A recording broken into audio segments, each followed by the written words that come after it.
was the unthinkable. And he made a fool out of the banker. The servant made a fool out of the king. And I want you to know that the unfortunate part of this is that this is not at all far-fetched, because today in the church there are many of us who do exactly what this slumlord did. And I want you to know that today our churches aren't experiencing revival the way that they should. We're not engaging in worship the way that we should. There are divisions in the church. There are problems in the church. And a big part of the reason for that is because we are not forgiving people the way that we ought to forgive. We are not doing what Jesus commanded. And I want to ask you this morning, Christians, are you holding a grudge? Is there something that you are holding over someone else's head? Did somebody cheat you in some way? Did they insult your family? Did they do something that you think is absolutely unforgivable? I have heard people say so many times, well, I can forgive this, but there's only so many things that a man forgives. But obviously Jesus had a different attitude, because he says, Peter, you shall forgive 70 times 7. And he goes on to say that someone who has been forgiven so much by such a great master, to turn around and not offer that forgiveness to someone who owes you such a little amount is an unthinkable thing. And I know what you're thinking. You're thinking, well, the person that I'm holding a grudge against has wronged me in a much greater way than that lady wronged her landlord. They have insulted me to the greatest degree. And if that's the case, then you're missing the point. Because maybe the fault that someone has committed against you, maybe that is greater than what has happened in this story. But the problem is, no matter how bad it is, no matter how great the sin is that's committed against you, it is not near as great as the sin that you have committed against a holy God. And that is the point. So if you are to withhold forgiveness from anyone, no matter what they've done, no matter how they've wronged you, the point of this story, the moral of the story is, how could you withhold forgiveness after you have been forgiven so much?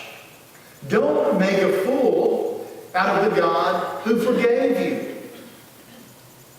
This man was making a fool out of the banker that forgave him the money, because he turned around and basically mocked that forgiveness by not forgiving someone else. Don't make a fool out of God. Don't do such a thing. Consider the fact that you are so deep in sin that all the bulldozers in the world couldn't dig you out if they had an eternity to do so. And when you understand that, maybe then you'll have an idea of what kind of forgiveness has been offered to you. Now let's see what happened to this wicked servant. Verse 31, so when his fellow servants saw what had been done, they were very grieved. And they came and they told their master all that had been done. And then his master, after he had called him, said to him, you wicked servant, I forgave you all that debt because you begged me. Should you not also have had compassion on your fellow servant, just as I had pity on you? And his master was angry. And he delivered him to the torturers until he should pay all that was due to him. Now going back to our story, after the slumlord had evicted the widow, and the young lady and her children were on the streets, they were homeless, and they had nowhere to sleep and nothing to eat. The men that worked for him were angered.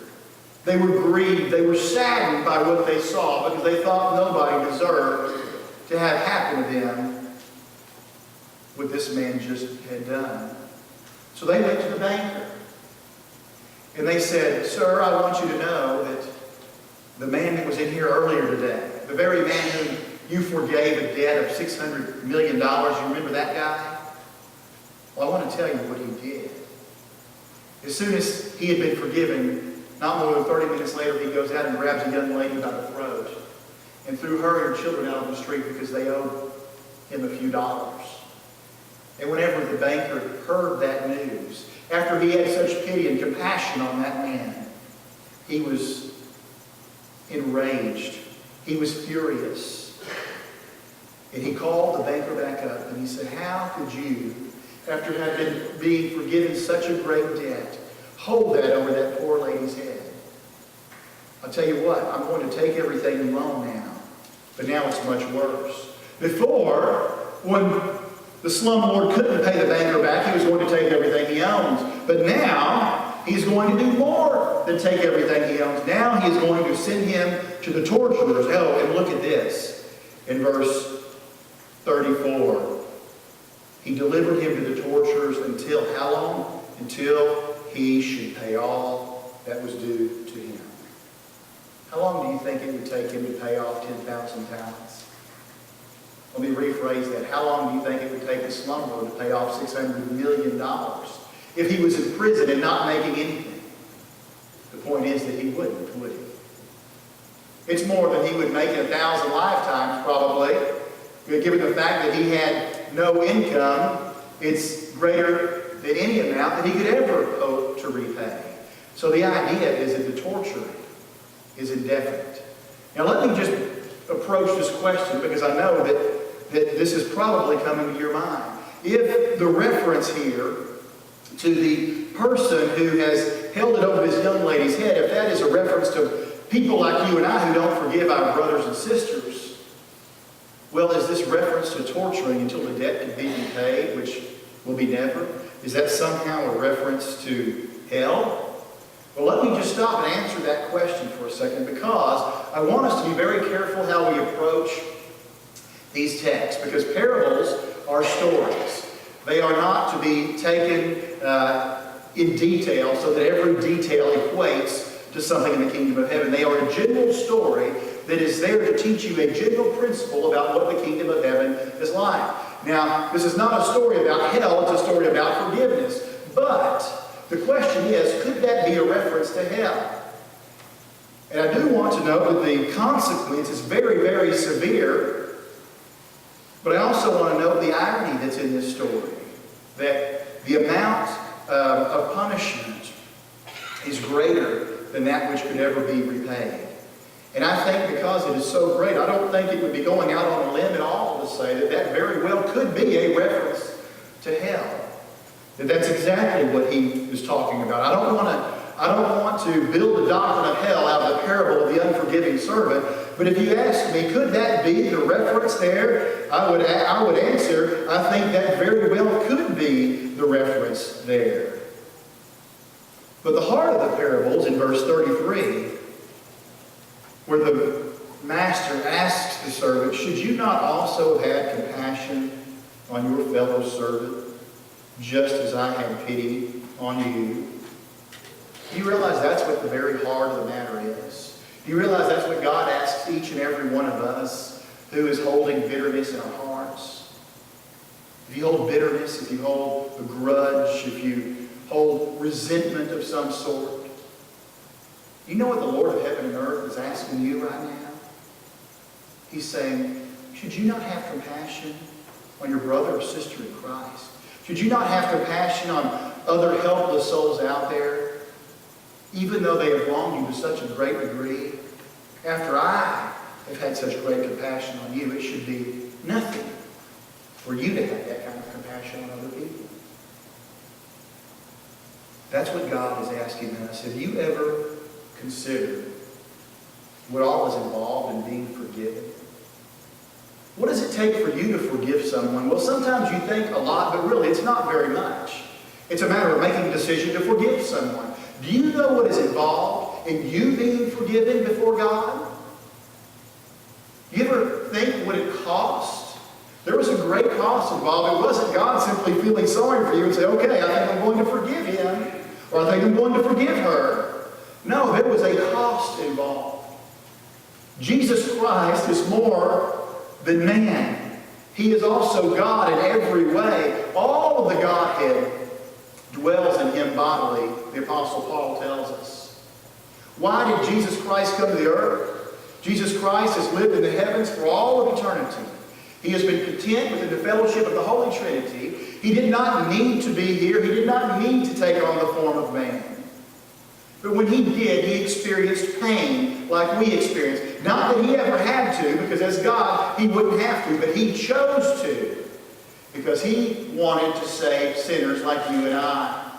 Whenever Jesus Christ came to earth, he experienced pain like we experience pain. When Jesus went to the cross, I want you to think about what happened to him.